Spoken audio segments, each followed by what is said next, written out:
players' comment? So I was first notified Thursday officially. I found out through social media on Wednesday that something was going on, but Thursday officially as coming into the club, being updated on what had actually played out through a process of reconciliation. And yeah, so my initial response was shock, disappointment, anger.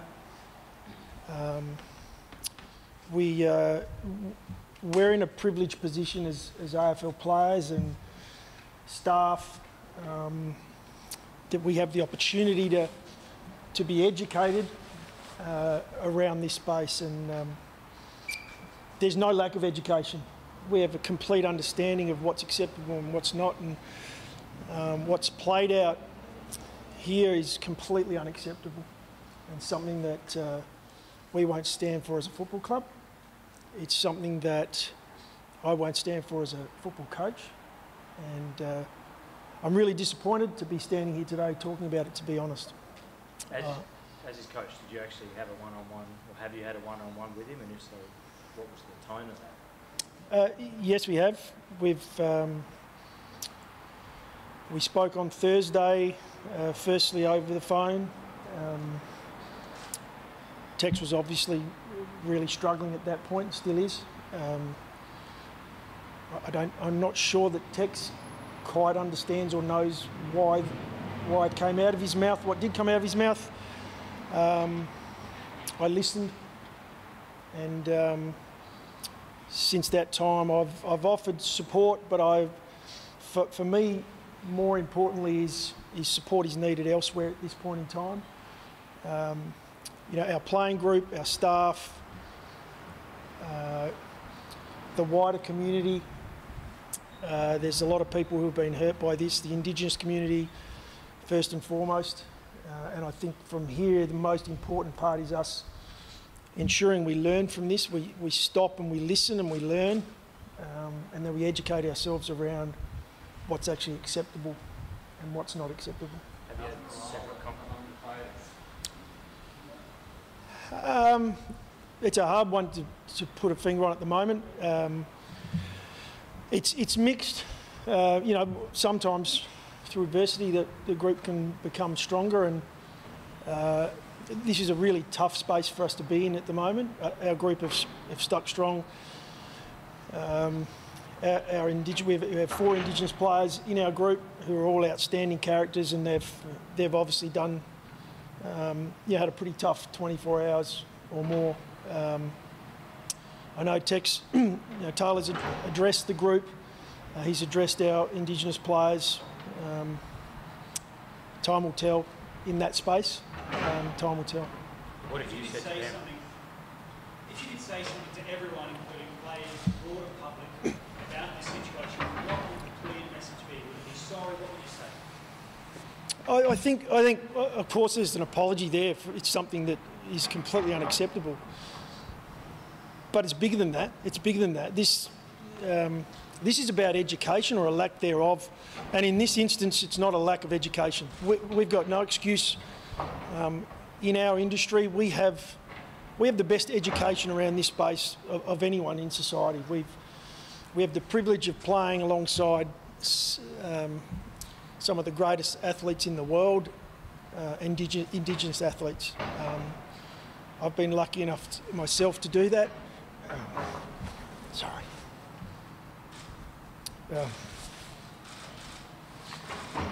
It's times like this you want to, you make phone calls to people you've played alongside, and you apologise to them. You just want to look them in the eye and be able to say, "We've got your back," and that's hard to do at the moment. But that's what we're doing. We're sticking strong. We'll stand side by side with our Indigenous brothers, and we'll get through this, and we'll educate ourselves. And that's the message I would like to give to everyone. Let's make sure we learn from this. There's an education piece around the history of this country and the people that were first here, that when you do understand that,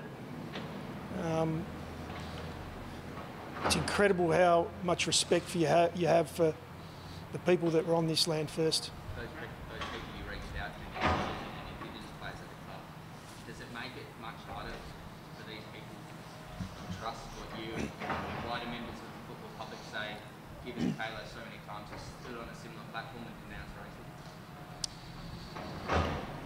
Yeah, it's hard for me to answer that. I can only go on our conversations, and you know, it's a really tough one. I think we're human. People make mistakes. This mistake's unacceptable. In saying that, my priorities at this point are all our staff, our players, the Indigenous community as a whole, and I'll still be there for Taylor when the time's right to support him through as a human being.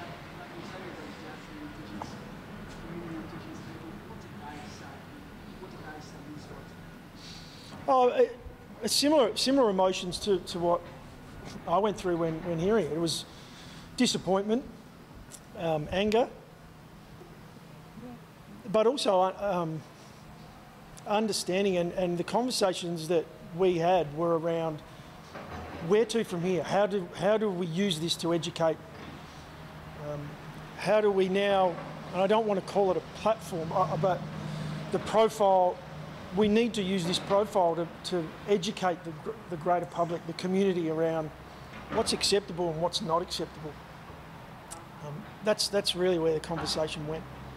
You said your first immediate is Indigenous players, past, present and the wider.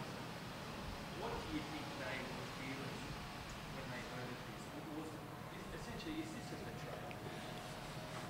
No, I can't speak for those and tell you how they're feeling. I'm sure they're extremely disappointed because we've done so much fantastic work around this space. The AFL put so much time and effort into providing education for anyone who works within the industry and the wider community. Do you think Tech should be standing where you are and answering some of these questions? Again, it's a really tough one at the moment for me to comment around where Tech should be. That's not my priority at this point. My priority is working with, as I've said, every person that's been affected by this, first and foremost. If Tex didn't say what he said, so surely you are frustrated with the fact that you have to answer these questions. Yeah, and I think there is the human side to it where Taylor's going through quite a tough time at this point in time, and that is what it is.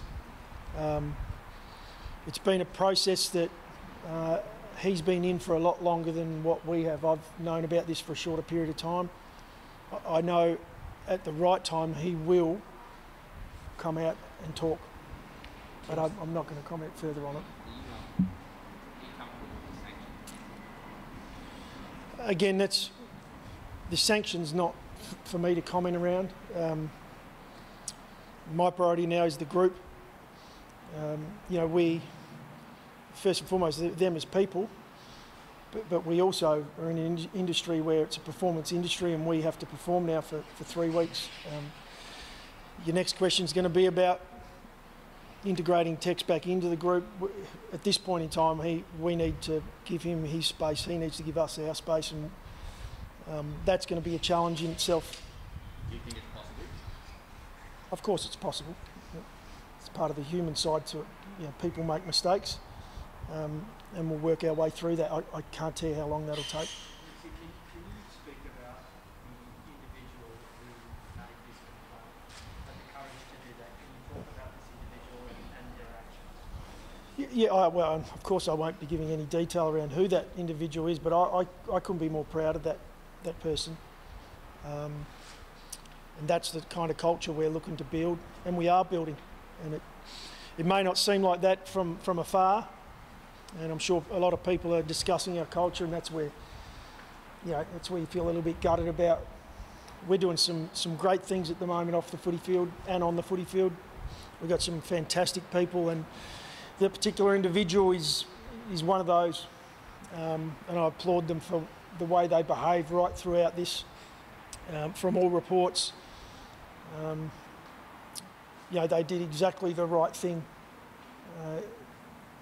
We don't stand for racial vilification. Enough's enough in this space, and I think this person's done exactly that. And there need to be more people that, if you do hear the wrong thing being said, you need to stand up. And we need to, be there for our Indigenous community. We need to be there for them. It's up to us to now make a change. It's not up to them. How much does this fracture the playing group? Sorry. How much does this fracture the playing group? Well, I hope it doesn't fracture. I hope it brings the playing group stronger. I hope it unites us more in time. At the moment, I can't tell you where that sits, but I would think longer term it's going to bring our group tighter together. There may be a better understanding about where to from here, but I will do whatever I can to ensure our group stays tight and we look after each other. In terms of what Taylor's done for the footy club to come to the end of his career and have this hanging over him on the dual player penalty for as long as people remember this in terms of his legacy, how much do you think this tarnishes what he's done for the footy club? Well, he's been an incredible player at this football club. He's a character. We live in a state where people love or hate the Adelaide Football Club, and he's the epitome of that as a player. He's loved by so many and he's hated by so many others. For him, I hope this doesn't. I hope he's able to make a difference from here, and he's able to. I'm careful with my words, but I hope that this gives him an opportunity to make a difference, and maybe in time we'll look back and say, well, it was actually a terrible moment that made Tex even stronger and made him a better person. How did he play through this? And why, if the club was aware, was there any consideration to not picking him for the games leading up to this moment? Well, the issue becomes then, not being aware as a coach. There's a process that takes place that is private and confidential, and so as coaches, we don't know. I'm sure you guys will go back and look, and Tex wasn't playing his best footy through this period, and if I look at it now from a coach point of view, it doesn't surprise me. I can imagine mentally he would have been under a lot of fatigue.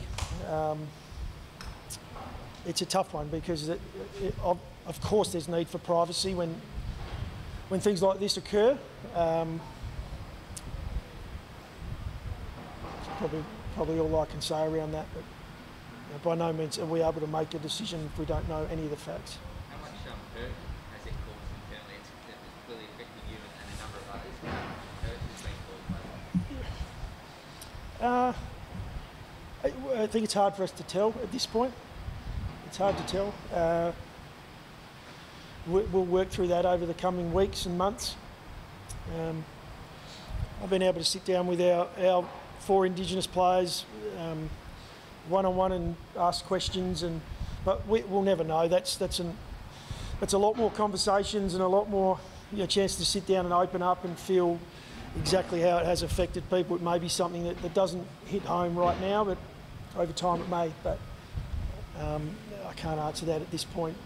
So you have sat with them and have sat with the 4 Indigenous players, or you will? No, I have. Yeah, so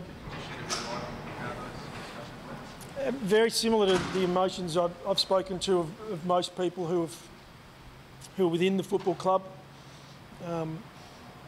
Obviously, it's a lot closer to home for these guys, and with all different for all different reasons.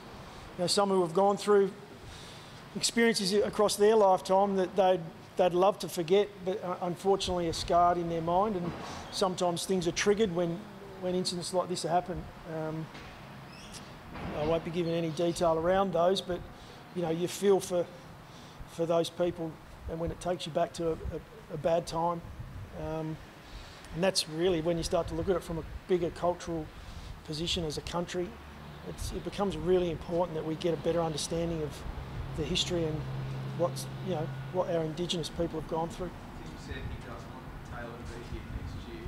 How do the Indigenous players that have been shown playing in Victoria, how do they get over this and accept Taylor as a teammate again? Yeah, I can't answer that question for them, but we will do whatever we can to work together. I'll spend a lot of time with all of our staff and all of our players over the coming months and ensure that we look after everybody. How angry are they? It's varied. And it's, I think an initial response is anger, but then it comes back to education. It comes back to wanting to educate, wanting to provide information and share, I guess, experiences of what people have been through. So, to better understand it. That's probably the most disappointing part I mentioned earlier is we've had no shortage of that. We constantly update each other on our lives and where we've come from and stories and so on. So it's really disappointing that we're here today. Is there a scenario where he doesn't come next year? Again, another one I can't answer at this point. There's so much more for us to go through and not the priority right at this point. But from a culture and standpoint and group that you have to manage, you're happy and more than open to working and coaching Taylor again next year? Look, it's one that priority right now is all of our people. That's number one. We'll sit down with Taylor in time as we work through this, and we'll work out what's best for all of our people and Taylor. Will there be a training for the back end of the season? Again, another one I can't answer just at this point. Apologies. He wasn't here today. We'll probably talk over the coming days and make a decision in around that. But it won't just be a conversation with Taylor. I'll be talking to all our players and staff. The fact that Taylor's not here, there's nothing that you can do. What is your, do you believe that the growth will qualify for the same times as any other way? Like, that there's criticism from the outside of perhaps this is another instance of the club sanitising controversy. Do you see it that way? No, not at all. From the day I walked in the door, we sat down and spoke through exactly that. That is not who we will be going forward. My understanding of the process that's gone through over the last, I believe it's 2 or 3 weeks, it's been handled by the AFL. My understanding is the moment the club heard, they notified the AFL, and then the conciliation began. Not one point did the club do the wrong thing. We are doing everything possible to open up and be honest and transparent about exactly what's playing out, both with our football, when we talk week to week, and I hope you feel that, and this is no exception to that. How big a distraction in what is a pretty big week for the club has this been leading into a showdown? I mean, does it even feel like you've got a game? Yeah, we've got a game tomorrow. It's been a distraction for some. I hope we've been able to do. I hope we've been able to do the right thing by our playing group today. We had a great training session. We looked through our opposition in Port Adelaide. Our guys are really looking forward to the challenge. Only time will tell in that space. But we know we've got a game to play tomorrow. I'd love to be standing here right now just talking about that. I'm nervous about who our medical sub will be, not spilling that, but unfortunately I'm not. Unfortunately I'm not. Are you comfortable with the clubs doing enough in the Indigenous space? Yeah, as I said earlier, there is no excuse for us not to have we've got the education around what is acceptable and what is not. The club does some fantastic work in this space it's been challenged over the last year and a half about getting out to communities, and that's been, COVID driven, as has everything else been challenged. But there's no excuse whatsoever for people to use a lack of education as a reason to behave this way. Could you do more, or would you reassess given what's happening? I think we can always do more. It's probably my statement from earlier is about it's time for us to say enough's enough. And when I say us, I'm talking about white people. It's time to stand up and stand side by side and offer help, listen and learn, educate yourself around the history of the country. No, we can do a lot more, broadly speaking. I think we're privileged in the AFL system to be educated maybe at a higher level than most, and that's why I'm so disappointed that I stand here at the moment. Is that where your emotion deriving from before, that whole sentiment and message? Yeah, and talking about, when you talk about brothers and people you respect, well, it just becomes hard. All right, guys. Sorry, Do you want? without saying, is it okay just to ask a question? Yeah, I'm happy to talk football. Yep. Sorry, change the tone. Just a bit about Braden Cook. Well, it's almost like I feel like walking away and coming back. Look, Braden arrived at the club, and you would have thought a 14-year-old walked in.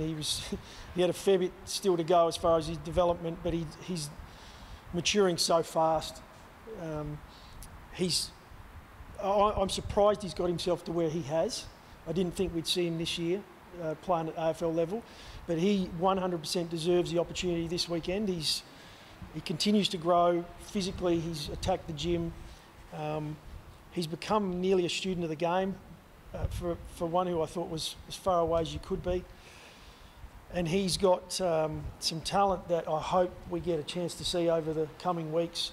I hope our members and supporters enjoy what they see. Now, he's got a huge challenge this weekend because we're up against a very, very good football side. So he may not be straight off the bat, but I think our members and supporters will be quite excited about what they see from Braden. And sorry, just to circle back to something you mentioned previously, like Indigenous players, past and a little emotional. Are there ex-teammates of yours that you've spoken to? Are you able to share a little bit about what that conversation was like? Well, I almost have with some of the things I've talked through, and we talk regularly, and I'm talking about some of the greatest players to play the game, and Michael O'Loughlin and Adam Goods. I was lucky enough to play alongside these guys and learn sometimes the hard way about the culture they were brought up through, and they learnt as well as we went through playing our footy careers.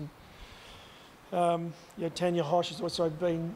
I've met Tanya and had the privilege of speaking to her about Indigenous culture, and Paulie Vandenberg, when I spent time with Port Adelaide. You don't get a much better person to educate you around what is an incredible culture. I won't go into the details of what we spoke through, but really they're just screaming out for our support. Ben Davis be the medical staff? Yes. So, and you're backing him in as a character after the big and emotional week that it's been for him, that if he comes on to perform and not let it get the better of him? Yeah, we'll back Ben in because he's a strong character. Ben, and again, like similar to Braden, he deserves the opportunity. We want to see more of his football. He's in a contract year, and we'd love for him to get the opportunity to get out there and show what he's got. And as the season gets longer, the games get tougher and tougher to get through, and then maybe he may get that opportunity through that position. We've been speaking or asking about Thilthorpe for a few weeks. Was he the obvious one to come back in for Taylor? Yeah, he was, and Riley was already back in. What we've had to do is shuffle slightly. We probably look a little bit better on paper from a size point of view. We were going to go in reasonably tall, Riley can play a number of positions, but he was ready to go. He's freshened himself up. He's done a lot of work on his craft. He spent some amazing time with his line coach. So we've seen some growth, as we knew he would. He's an ultimate professional, and hopefully he can bring some of that this weekend. And just a Matt Crouch update, where things are at physically. Yeah, unfortunately, it looks like Matty may have pulled up a little sore from yesterday's session. Doesn't mean it's locked in yet that he won't play. He was planning to play 75% in the curtain raiser in the Sample game. He's a little sore today, so I don't want to preempt that. We haven't made a decision, but if there's pain there after a Thursday training session, then it's a decision where we won't push that too hard. Is that playing in the original source of his discomfort? Yeah, so when I say pain, I'm mindful of my wording again, but soreness around the groin and hip region. So he wants to be right to go. He wants to put his best foot forward. He's an incredible competitor, Matty. He's desperate to get back and play football. At the moment, it's tough because that desperation. The last thing we want to do is push it and set him back even further. So. Guys, thank you, guys. Thanks, guys. Thanks.